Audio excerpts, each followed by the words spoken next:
Dear students, Assalamu alaikum. Today we are going to start apoptosis and necrosis. These are the two ways, two phenomena of cell death. इसमें बेटे पहले apoptosis ये this is apoptosis, not apoptosis. Apoptosis पढ़ने इसको बेटे, pronunciation के लिए apoptosis. लेकिन इसी टॉपिक के अंदर बेटे अपोप्टोटिक बॉडीज़ का जिक्र होगा, उसको आपने अपोप्टोटिक बॉडीज़ पढ़ने हैं। इसमें सेकंड पी इज साइलेंट, तो एपोटोटिक या एपोटोसिस पढ़ा जाएगा बेटे। This is programmed cell death. पहले हम एपोटोसिस को ही पढ़ते हैं बेटे। इसमें सबसे पहले मैं आपको ये बता दूं बेटे कि सेल्स के अंदर there are present coded instructions. Coded instructions cell के अंदर बेटे मौजूद होती हैं एंड सेल के अंदर हर किस्म की इंस्ट्रक्शन कि सेल ने कितनी देर तक सर्वाइव करना है, कौन कौन सी एक्टिविटीज़ परफॉर्म करनी है और कब उसकी डेथ होगी और वो सेल की डेथ कैसी होगी, ये यहाँ तक each and everything is there in the cell. तो ये असल में बेटे सर्वाइवल सिग्नल चल रहे होते हैं। तो they are intracellular and extra cellular survival signals. तो वो सिग्नल सेल को आते रहते हैं। जब तक वो सिग्नल आते हैं तो सेल सर्वाइव करता है, अपनी एक्टिविटीज़ परफॉर्म करता रहता है। लेकिन जब वो सिग्नल आने बंद हो जाते हैं then the cell begins to die, फिर वो मरना शुरू हो जाता है। तो एपोटोसिस एक नेचुरल वे प्रोसेस है कि जिसके ज़रिए से नेचुरल तरीके से सेल की डेथ होती है। तो इसमें when the cell begins to die that cell undergoes the stress condition, stress में आ जाते हैं और दैट इज़ डैमेज्ड। तो या वो सेल स्ट्रेस कंडीशन में आ जाते हैं या डैमेज हो जाते हैं। तो अब वो ऐसे सेल्स विच आर डैमेज्ड और in stress condition they are harmful for the body, they should be removed from the body, they should be eliminated from the body. तो उसके लिए फिर ये उसको एलिमिनेट करना क्यों ज़रूरी होता है, ताकि वो न्यूट्रिशन हासिल कर सके और वो सेल इन्फेक्शन वगैरह ना फैला सके। तो इसका फिर ये पूरा प्रोसेस एपोटोसिस का प्रोसेस शुरू हो जाता है और सेल की डेथ शुरू होती है। Let's see now how the cell how does the cell die through apoptosis. अब सेल के अंदर बेटे you know there is present cytoskeleton in the cell. Cytoskeleton मौजूद होते हैं सेल के अंदर। That is the network of microtubules and microfilaments. तो माइक्रोट्यूब्यूल्स और माइक्रोफिलामेंट्स का नेटवर्क होता है सेल के अंदर, that is called cytoskeleton. Cytoskeleton breaks, number 1 पे हम बता रहे हैं cytoskeleton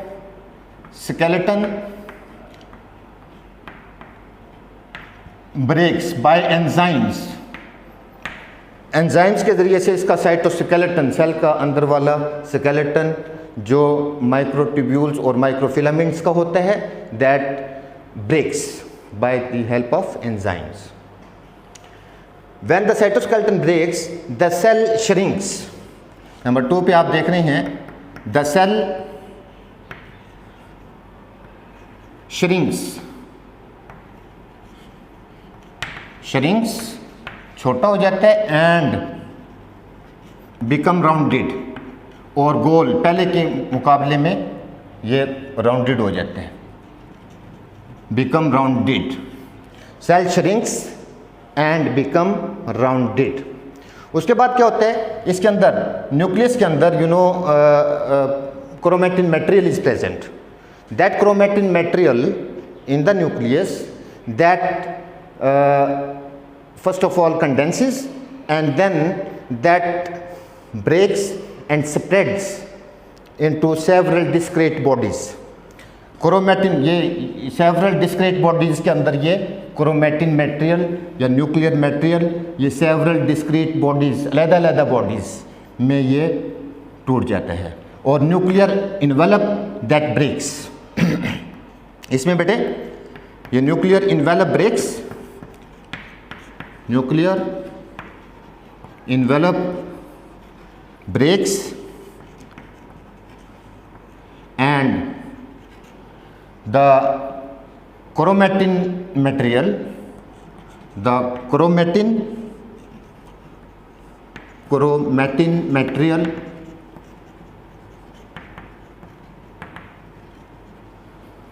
spreads in several discrete bodies, अलग-अलग bodies, discrete bodies, several discrete bodies की फॉर्म में ये सेपरेट हो जाता है क्रोमेटिन मटेरियल। उसके बाद बेटे आप देख रहे हैं कि सेल मेम्ब्रेन के ऊपर बड्स बन जाते हैं। These buds are called blebs. Buds को, इन बड्स को ब्लेब्स कहते हैं। तो at the cell membrane on cell membrane buds are formed. On cell membrane buds which are called blebs formed, and this chromatin material, discrete chromatin material that enters into the blebs, वो फिर cellular material उन ब्लेब्स के अंदर जाना शुरू हो जाते हैं। एंड दोज ब्लेब्स और बड्स देन सेपरेट, ये फिर सेल से यहाँ से सेपरेट हो जाते हैं। They detach from the cell and ultimately apoptotic bodies are formed. Apoptotic bodies are formed. These are called apoptotic bodies. These apoptotic bodies are then phagocytosed by the other cells. दूसरे sales फिर बेटे इनको, ये जैसे cell है, cell के अंदर phagocytosis होता है, सेलुलर ईटिंग, फैगोसाइटोसिस होता है, सेलुलर ईटिंग, ये फिर इनको साथ ही होते हैं, ये इनको दूसरे सेल्स खा जाते हैं। तो these apoptotic bodies are then eaten by other cells. Phagocytosis takes place and these cells are then phagocytosed by the other cells. So this is the way how the cell die during apoptosis. तो इसमें इस method के ज़रिए से cell की death, programmed cell death, this is highly sequential, in ordered way cell की death हो जाती है। हमारी बॉडी के अंदर बेटे 50 to 70 billion cells they die each day in adult body of humans, each day 50 to 70 billion cells die by apoptosis. तो ये एपोटोसिस का हमने बताया बेटे। उसके अलावा इसके एडवांटेजेस भी हैं। एपोटोसिस के एडवांटेजेस में when the development of the body is going on, जब डेवलपमेंट हो रही होती है तो डेवलपमेंट के दौरान बेटे ये एडवांटेजेस में, हम एडवांटेजेस का थोड़ा सा बता देते हैं। एडवांटेजेस में जब डेवलपमेंट हो रही होती है तो our fingers are formed by apoptosis. ये हमारा जब हाथ की डेवलपमेंट हो रही होती है हैंड की, तो उसमें ये यहाँ से एपोप्टोसिस का प्रोसेस शुरू हो जाता है और फिंगर्स बननी शुरू हो जाती हैं। और एपोप्टोसिस में ये सेल्स की या टिश्यूज़ की यहाँ से डेथ शुरू हो जाती है, यहाँ से टिश्यूज़ की डेथ शुरू हो जाती है एंड आवर फिंगर्स सेपरेट, और फिर हमारी ये फिंगर्स सेपरेट हो जाती हैं।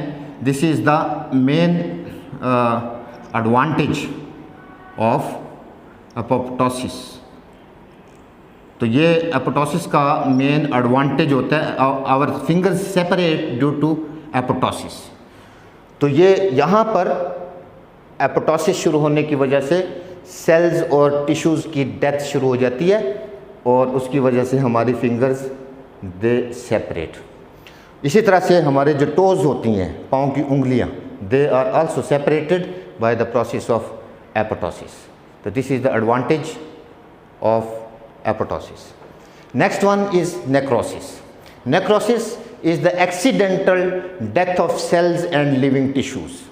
सेल्स और लिविंग टिश्यूज़ की एक्सीडेंटल डेथ होती है ये। This is less sequential as compare to that of apoptosis.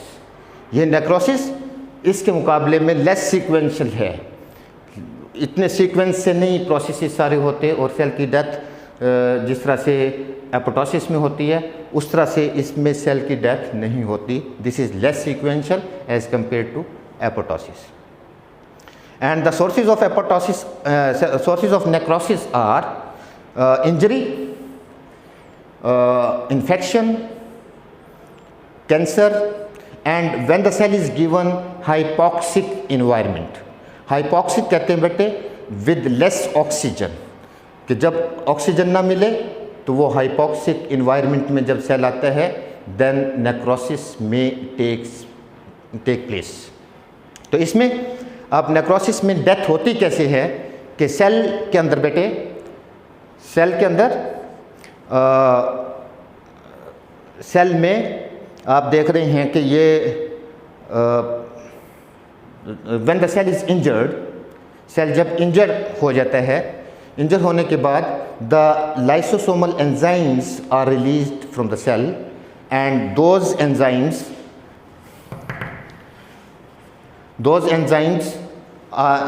then when those enzymes are released in the cell, they break down the component of the cell। वो cell component को break कर देते हैं, तोड़ देते हैं। तो सेल के अंदर क्या हुआ कि when the cell is injured, the lysosomal enzymes are released in the cell and they break down the cellular component। Cell के अंदर वाले कंपोनेंट की ब्रेक डाउन या डिस्ट्रक्शन शुरू हो जाती है। At the same time, in the meanwhile, the blebs are also formed on the cell membrane। Those blebs then they join together, वो फिर मिल जाते हैं blebs, और मिलने के बाद ये blebs हैं और ये मिलकर the cell increases in size, the cell swells up। तो इस तरह से swelling या inflammation होती है। During necrosis, inflammation may take place। Inflammation भी होती है और पेन में आकर पेन भी हो सकता है और इरिटेशन वगैरह। इन्फ्लेमेशन ये नेक्रोसिस में होता है, एपोप्टोसिस में नहीं होता। तो अब ये ब्लेब्स जब बनते हैं तो blebs then join together and form, after joining the blebs the cell swells up and ultimately that cell after swelling, after inflammation, that bursts, वो फट जाता है and the lysosomal enzymes and the other chemicals, harmful chemicals which are present in the cell, they are released out of the cell। वो cell में से बाहर निकल जाती हैं। When those are released in the cell and those enzymes and the other chemicals, harmful chemicals, when they enter into the intercellular spaces, cells के दरमियान में जो स्पेसिस होती हैं उनमें जाता है। when that material, those enzymes, harmful enzymes and harmful chemicals when touches the other cells, they also damage the other cells। इस तरह से ये इन्फेक्शन स्प्रेड करता रहता है, आगे स्प्रेड कर सकता है। तो इसमें इसकी एग्जांपल नीचे पर इसी टॉपिक में बेटे दी हुई हैं कि spider bites can form necrosis. वो नेक्रोसिस हो सकता है स्पाइडर बाइट्स की वजह से on some area of the body. And if any wound is not properly handled, not properly cared, अगर कोई ज़ख़म हो गया उसकी केयर ना की जाए, देन नेक्रोसिस में अकर। तो this is all about the topic, I hope you got it, okay, thank you. लेकिन बेटे ये याद रखें कि आपका चैप्टर ये कंप्लीट हो चुका है, हर चीज़ की डिटेल तकरीबन देने की कोशिश की गई है बेटे, लेकिन आपको कहीं से भी कोई अगर प्रॉब्लम होता है, if you fail to understand at any point, तो आप कॉन्टैक्ट कर सकते हैं हमसे। Okay, thank you very much.